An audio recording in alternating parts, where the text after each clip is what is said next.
Hi there and welcome back to my channel. This is Sean, the Honest Book Reviewer, with another book review. In this video we're discussing Prince of Thorns, written by Mark Lawrence. It's the first book in a trilogy. It's Mark Lawrence's first trilogy, and I like this book very much. It's very dark. It's set in a world that kind of mirrors medieval Europe, with the tone, with the people, with the settings, everything you see, how they act, dress. It all reflects medieval Europe. And I think even the map does as well in the book. It's a grimdark fantasy. So grimdark is books where the tone or the feel, atmosphere of the story is very dark, very violent. It's immoral. It's dystopian in nature sometimes as well. And it's quite violent as well in grimdark fantasy. So if that doesn't interest you, this book may be a little bit much for you. There may be things that are going on in this book you won't enjoy. We first meet George in this book when he's leading his band of mercenaries or killers, and he's just turning 14. He's a very violent young man. Basically sociopathic is how he's described a lot, and you can see that throughout the story. As the book goes on, and this book is split between past and present storyline. So the past storyline is basically George when he's 9 years old, and there's a big event that happens that leads him down this path to where he is now. And that big event is he witnesses the murder of his mother and his younger brother. And that just leads him to who he is. It forges his personality, his character. And what it forges is a character that's very dark, very violent, sees things in clear black and white. There's no grey. He makes snap judgments, and many of those judgments are lethal in nature. And his temper comes to the forefront a lot. He also experiences a lot of pain, a lot of splitting headaches is described as, and when that happens, he becomes more prone to violence. His patience wears even thinner with people. Also, he doesn't like his father, because when his mother and his brother were murdered by another ruler in this world, his father decided to not take revenge, to not, seek justice for the murder of his own wife and child, and that infuriated George, and from that moment on he hated his father, and his whole life becomes about vengeance, about violence, about seeking justice for all the things that are done wrong to him. So I'll also describe the world this book is set in. So as I said, it's set in something that reflects medieval Europe. And even the map in the book does as well. The kingdom we're in is split into many different countries with different nations. I think there's about 100 described in the book, because we always get told about the War of the 100. And all these different rulers are trying to plot and scheme and overthrow each other all the time. So there's a lot of battle going on in this world. It's not a very safe world for people, for average people. We have people who are just killing people left, right and centre, it seems. It just seems that violence is the way of doing things in this world. It seems violence is a big part of life. Also early on in this book, George and his men come across a man in a cage, like up in the air, a man in a cage left to die.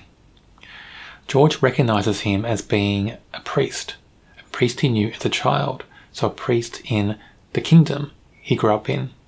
So he lets this man go, rescues him, and tasks him with leading them back to his own homeland, to his father basically, because he wants to approach his father and confront his father.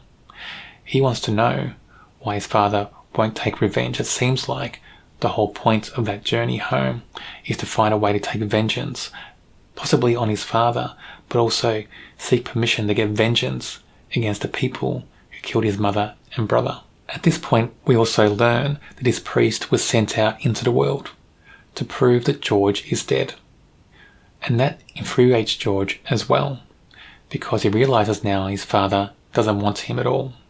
His father's got a new wife, we find out, and he's having another child. And we're told that new child's going to be a boy.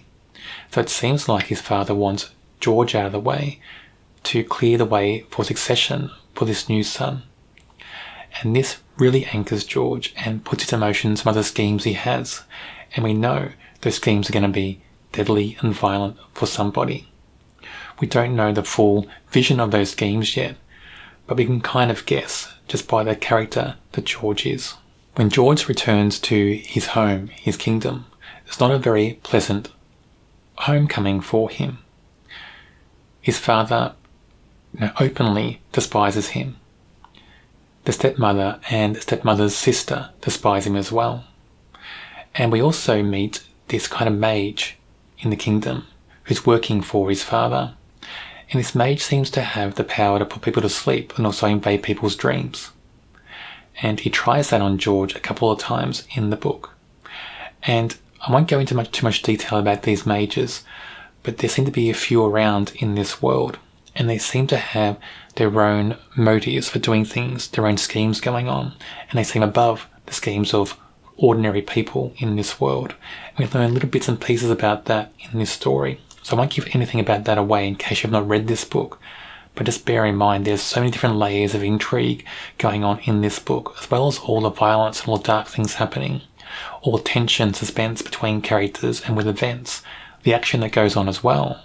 There's intrigue going on between characters. George's father gives George an impossible task, to win back his place in the kingdom, basically. That task is to overthrow a neighbouring kingdom, and it seems highly impossible because he's not given a huge army, and this kingdom, this fortress, is in a place where it's basically impenetrable. And George has to devise a way to try to do this with minimal people, minimal resources. He hasn't got much help, and it seems like his father's just sending him off on a suicide mission, basically. I'm going to leave the plot there because I don't want to give away what George's schemes are, and also if he succeeds or not. Because this second part of the story, where George is leading kind of this siege, this battle to overthrow this kingdom, is very exciting. It's so engaging, and we get to learn more about George and some of the people he leads in this story.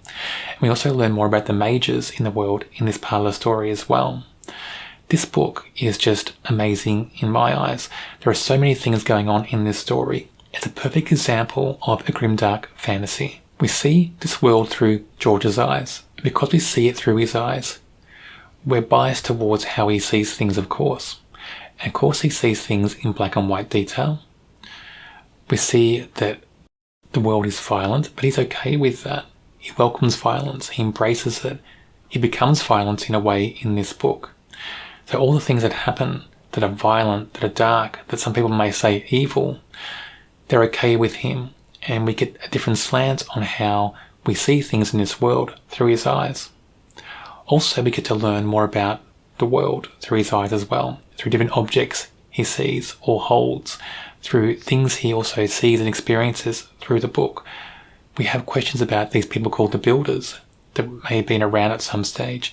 Who were the builders? Because they seem to create different weapons and different structures that sometimes have magical or amazing properties. And this question comes up time and time again in the story, who these builders are. And I'm wondering if we do learn more about them in the series. I'm not sure yet, but I'd like to know more about the builders because they seem to have created some wonderful things for this world. George, of course, is an anti-hero, and he seems to be the most antiest anti-hero in a story I've ever read, basically. He's kind of like a modern day Batman as well. You know, the person who killed his mother and brother is his Joker, and that whole event is his origin story, created who he is now. And of course, who he is now is very violent, very deadly. Somebody who almost doesn't have a conscience, somebody who's sociopathic. That's what he comes across like in this story. When you get to learn more about the reason why he is, when you get that backstory in this first book, you get to understand him a bit more and almost empathize with him in a way, because witnessing that event when he's 9 years old, the death of his mother and his younger brother, brutal death, mind you, and the fact that nobody will seek justice for that, nobody will seek vengeance, and he feels like it's all up to him, and he just becomes hardened to everybody and everything in the world. Everything becomes about violence and hatred and seeking justice and vengeance. That's who he is. First off, George. We have to mention George because the book's about him.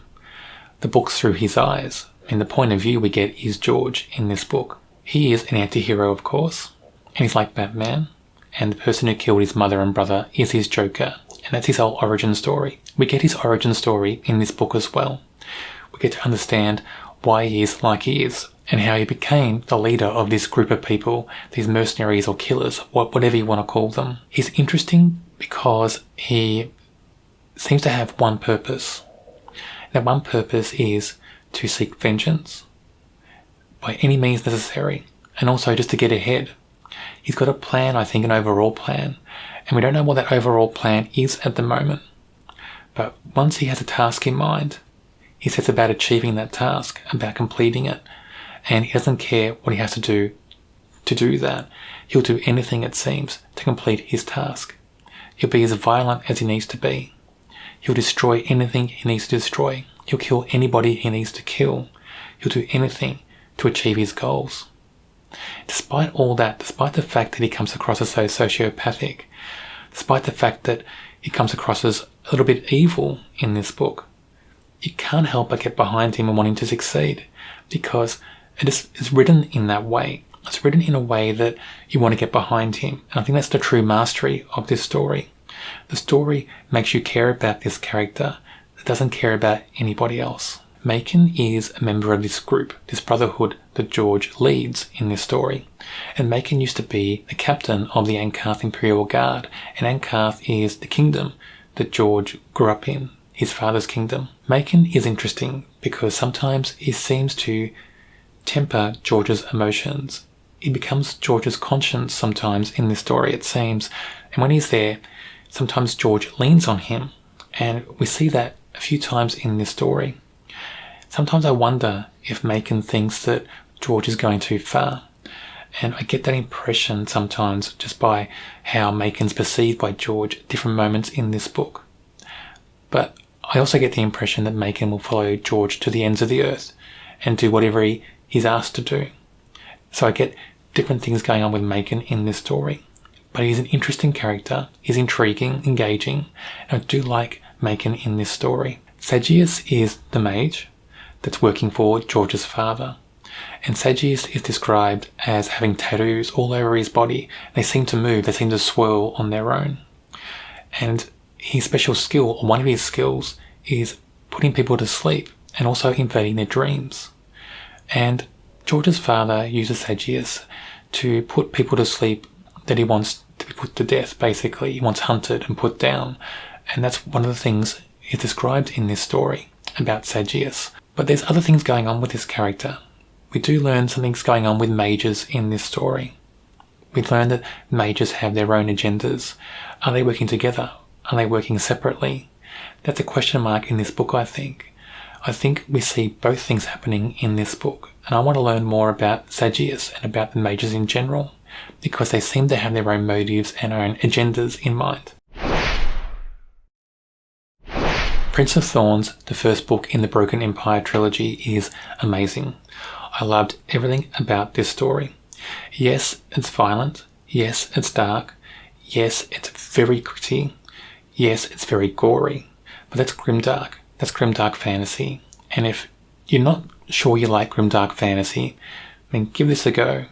But if you expect that it's going to be a light fantasy novel, it won't be. I rate this a 5 out of 5. This is a perfect example of Grimdark fantasy. It delivers on everything Grimdark promises. And even though it has occurrences, events, it has things going on that can be quite shocking, and some people will say distasteful, I think it works in this book because the world itself, the world we're given, is a very violent world. Remember, it's based on medieval Europe, and medieval Europe wasn't a very pleasant place for people. On my channel, I review many fantasy books. If you enjoy fantasy books, check out my channel and subscribe. On the screen now is a link to another video for a book I'm sure you'll enjoy.